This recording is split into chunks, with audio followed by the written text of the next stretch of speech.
सरल रेखाएं।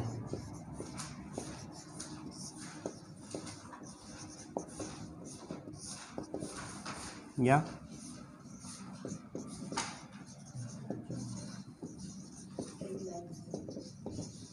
Straight lines या सरल रेखाएं। तीनों के पास एक ही है। मेरे पास तो भी स्टार्टिंग ही नहीं है। बहुत ही बढ़िया। चलो अभी तो ये रखो, फिर ये रखो, देखते जाओ इसमें। थोड़े बहुत ले कोई नहीं इसमें। तो अभी तक 10th में आपने इसके बारे में, सरल रेखाओं के बारे में क्या पढ़ा है वो देखते हैं। सरल रेखा सीधा जानते हो आप, एक सीधी रेखा है ना, तो उसको सरल रेखा कहते हैं। तो सरल रेखा की समीकरण भी आपने पढ़ी होगी 11th क्लास में। किस प्रकार की होती है समीकरण सरल रेखा की? 10th में आपने कुछ पढ़ा था, दो रेखाएं समांतर होती है, क्या कंडीशन है? दो रेखाएं प्रतिच्छेदी होती है या संपाती होती है। 3 केस पढ़े थे हमने, पढ़े? दो रेखाएं या तो समांतर होती है या प्रतिच्छेदी होती है या संपाती, दो रेखाओं के लिए। तो वहाँ पे समीकरण आई थी, रेखा का समीकरण क्या होता है? ax plus B Y plus C बराबर 0। इस प्रकार की कोई भी रेखा है उसको हम सरल रेखा कहते हैं। उस प्रकार की कोई भी समीकरण होगी वो सरल रेखा की समीकरण होती है, ax plus B Y plus C, है ना। तो ये सारा तो पढ़ेंगे अभी, सरल रेखाएं क्या होती है। तो सबसे पहले हमने कक्षा 11th में जो फॉर्मूले पढ़े हैं, पहला फॉर्मूला पढ़ा था हमने कि दो अगर आपको बिंदु दे रखे हैं उनके बीच की दूरी कैसे निकालते हैं? x1 y1 और z1, x2 y2 z2, इन दोनों बिंदुओं के बीच की दूरी AB। तो इसका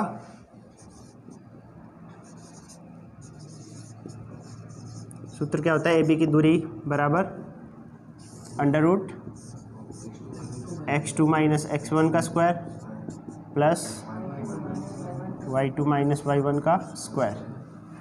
दो ही होंगी यहाँ, z तो है नहीं, 2D में ही चल रहा है। तो दो बिंदु दे रखे हैं x1 y1 और x2 y2, तो इन दोनों बिंदुओं के बीच की दूरी का सूत्र x2 माइनस x1 का स्क्वायर, और ये जानते हो, पढ़ा हुआ है। यदि इसी रेखा को कोई तीसरा बिंदु C m अनुपात n में विभाजित करे तो इस बिंदु C के निर्देशांक क्या होंगे? मान लिया xy, तो xy का मान कैसे आता है? C का x निर्देशांक कैसे आएगा? m x2 प्लस, यानी m का x2 से गुणा plus n x1 upon m plus n। यदि ये अंतः विभाजित करता है तो प्लस आएगा, बाह्य विभाजित करता है तो माइनस आएगा यहाँ पे। ऐसे ही y निर्देशांक क्या आएगा? m y2 plus n y1 upon m plus n। अगर कोई बिंदु C अगर इसको, किसी रेखा को अंतः विभाजित करता है तो उसका सूत्र ये होता है, ये भी पढ़ा हुआ होगा। तीसरा, त्रिभुज का क्षेत्रफल। 3 बिंदुओं से बने, अगर हमें किसी त्रिभुज के शीर्ष दे रखे हैं आपको x1 y1 x2 y2 और x3 y3, त्रिभुज का समीकरण क्या होता है? त्रिभुज का क्षेत्रफल 1/2 y1 x2 minus x3 plus y2 x3 minus x1 plus y3 x1 minus x2। ये त्रिभुज का समीकरण क्षेत्रफल का सूत्र होता था, पढ़ा है आपने। और अगर इसका क्षेत्रफल 0 आ जाए, इसका मतलब क्या होगा?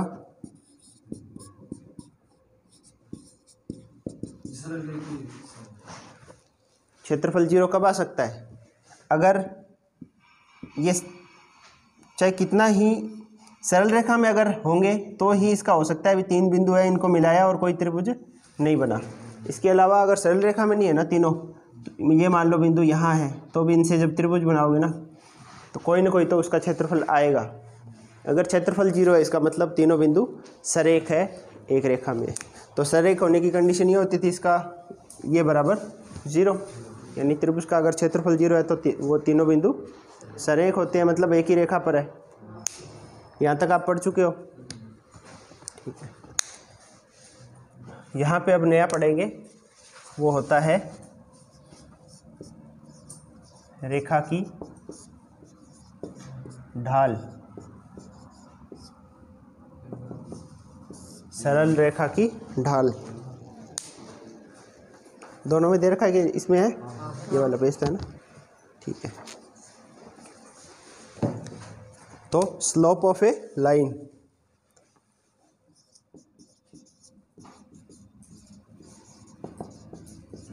तो लाइन का स्लोप या ढाल क्या होगी? देखो ये एक्स और वाई अक्ष है ना। कोई रेखा मान ली हमने कि इस प्रकार से जा रही है ना, तो इसका ढाल कैसे निकालोगे? एक्स अक्ष के साथ ये रेखा कितना कोण बना रही है, मान लिया थीटा, तो रेखा की ढाल जो है ना वो आ जाएगी tan थीटा। कुछ नहीं करना आपको, कोण दे रखा होगा कोई एक रेखा जो एक्स अक्ष के साथ 45 डिग्री का कोण बना रही है, तो उसकी ढाल क्या हो जाएगी?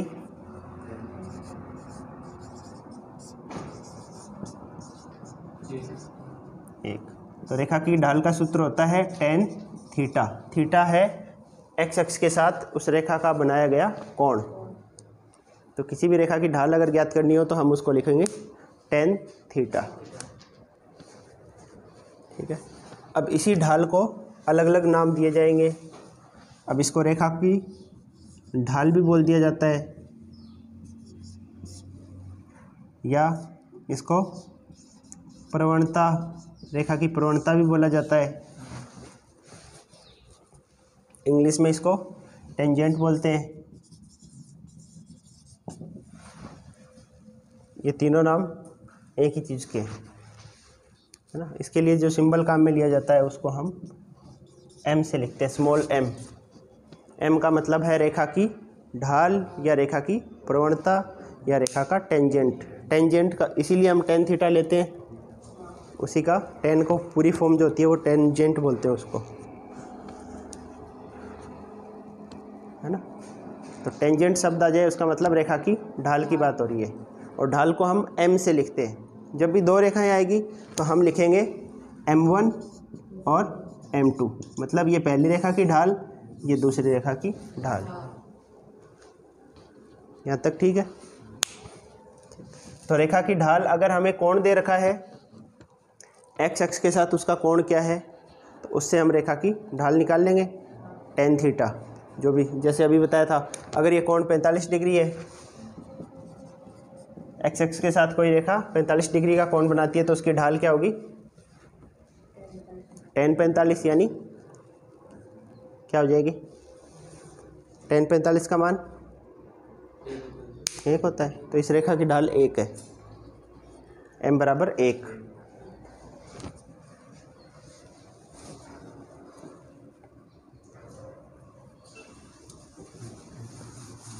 तो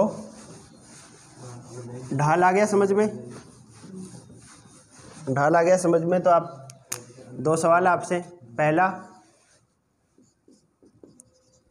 एक्स अक्ष की ढाल क्या होती है बताओ।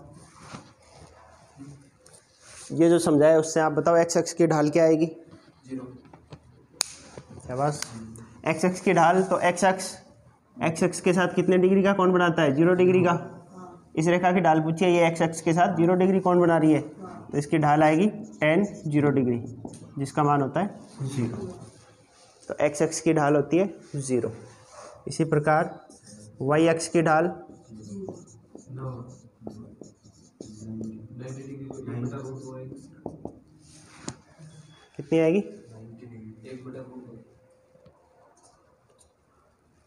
90 डिग्री, ठीक है। एंगल क्या हो गया, वाई एक्स, इसकी ढाल ज्ञात करनी है तो एक्स एक्स के साथ इसका कोण 90 डिग्री होता है, तो ढाल हो जाएगी इसकी tan 90 डिग्री। tan 90 का मान अनंत होता है, tan 90 का मान अनंत, तो वाई एक्स की ढाल होती है अनंत। तो ये दो तो एक नंबर में तो आने के बहुत चांस रहते हैं। एनडीए वगैरह जो एग्ज़ाम अगर देने का सोच रहे हो तो उसमें भी इस टाइप के डायरेक्ट पूछे जाते हैं, एक्स एक्स और वाई एक्स की ढाल क्या होगी। मैं तो बाहर हो चाहिए, आ रहा है ना। हाँ, माइनस एक्स एक्स कोई होगा नहीं वैसे, भी रेखा की बात कर रहा है ना, तो ये रेखा का मतलब होता है जो कहीं ख़त्म नहीं होती है, अनंत तक चलती है, तो ये भी एक्स एक्स ही है, तो इसमें वैसे माइनस नहीं होता रेखा में तो। ठीक, इसके बाद में ये तो तब है जब अपने को कोण पता हो कि ये रेखा एक्स एक्स के साथ इतने डिग्री कोण बना रहा है, तो आप ढाल बता सकते हो। अगर कोण नहीं मिले तो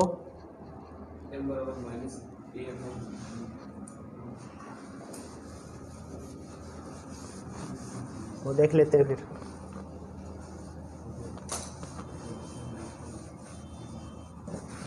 तो सेकंड केस आ गया अब हमारे पास, रेखा की ढाल ज्ञात करनी है और कोण हमें नहीं पता, पर अपने को दो बिंदु दे रखे हैं। यदि हमें किसी रेखा पर दो बिंदु दे रखे हैं, ये कोई रेखा है मान लो, और इस पे अपने को दो बिंदु दे रखे हैं, पहला है x1 y1, दूसरा है x2 y2, इसका नाम A और ये B। तो दो बिंदुओं से गुजरने वाली रेखा की ढाल क्या होगी। तो इन दो बिंदुओं से गुजर रही है ये रेखा, अब इसकी ढाल, कोण हमें नहीं दे रखा, कोण दे रखा होता है सीधा tan थीटा कर देते, कोण नहीं दे रखा तो दो बिंदु अगर दे रखे हो तो भी ढाल ज्ञात कर सकते हो। हम क्या करेंगे, एक्स एक्स के समांतर इस बिंदु से और वाई एक्स के समांतर इस बिंदु से रेखाएं खींच दी,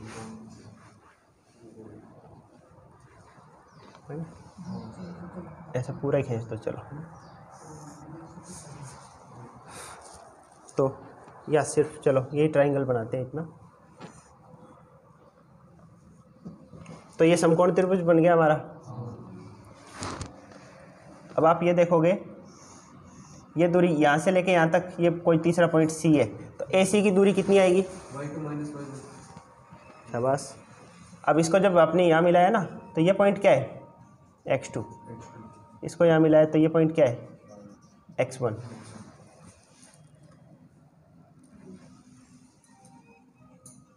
यहाँ से आप देखो ना, इस पॉइंट के निर्देशांक क्या है, x1 y1, तो कैसे होंगे, जब ये x1 है और इस तरफ ये y1 है, तब इस पॉइंट को मिलाओगे तो x1 y1 हुआ। ऐसे ही इस पॉइंट को x2 y2 है तो x एक्स पे x2 है, और इसको y एक्स पे जब मिलाओगे तो ये क्या आएगा, y2। यही होता है, निर्देशांक ऐसे ही लिखते हो आप। तो ये दूरी कितनी आएगी, ये दूरी का मतलब ये दूरी, ये कितनी आएगी, x2 है माइनस x1, और ये दूरी कैसे आएगी, जो ये दूरी है y2 माइनस y1। अब हमें ये कोण नहीं पता, थीटा क्या है, ये पता होता तो सीधा tan थीटा से प्रवणता निकाल देते। तो जो ये कोण है वही ये कोण होगा, क्योंकि ये समांतर रेखाएं खींची हमने, ये तो हमने पढ़ा ही है, दो समांतर रेखाएं इस प्रकार हो तो ये जो कोण होता है वही कोण ये होता है। तो इस प्रकार ये कोण इसी कोण के बराबर यानी थीटा है। तो हमें अब चाहिए tan थीटा का मान, प्रवणता क्या आएगी, अगर ये कोण थीटा है तो इसकी प्रवणता रेखा की क्या होगी, tan थीटा, प्रवणता या ढाल। अब मैं प्रवणता बोलूँ टेंजेंट बोलूँ, इस सब का मतलब एक ही होगा।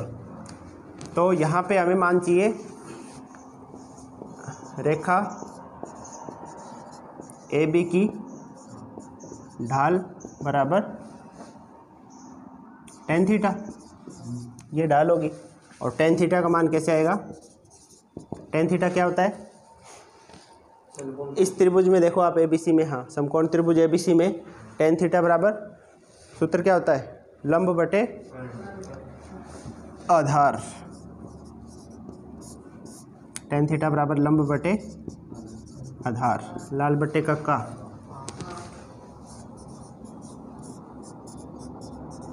तो लंब बटे आधार होता है टेन थीटा। लंब का मान यहाँ क्या है समकोण त्रिभुज में, और आधार का मान, तो ये इसकी पूर्णता हो जाएगी या ढाल हो जाएगी। तो रेखा AB की ढाल क्या आएगी, y2 minus y1 upon x2 minus x1। ये इस रेखा की ढाल का सूत्र होगा। अगर आपको दो बिंदु दे रखे हैं, उनसे गुजरने वाली रेखा का ढाल पूछ रखी है आपसे, तो आप क्या करोगे, y2 minus y1 upon x2 minus x1, ये इसका सूत्र होगा। तो ये सूत्र आपको याद रखना है। अगर दो बिंदु दे रखे हैं तो आपको रेखा की ढाल पूछी जाएगी, तो उसका सूत्र ही हो जाएगा y2 minus y1 upon x2 minus x1।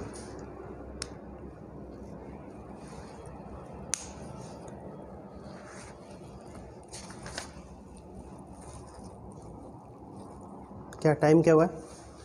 9:54। चलो बाकी कल करेंगे फिर। लो सर आप स्कूल कब तक?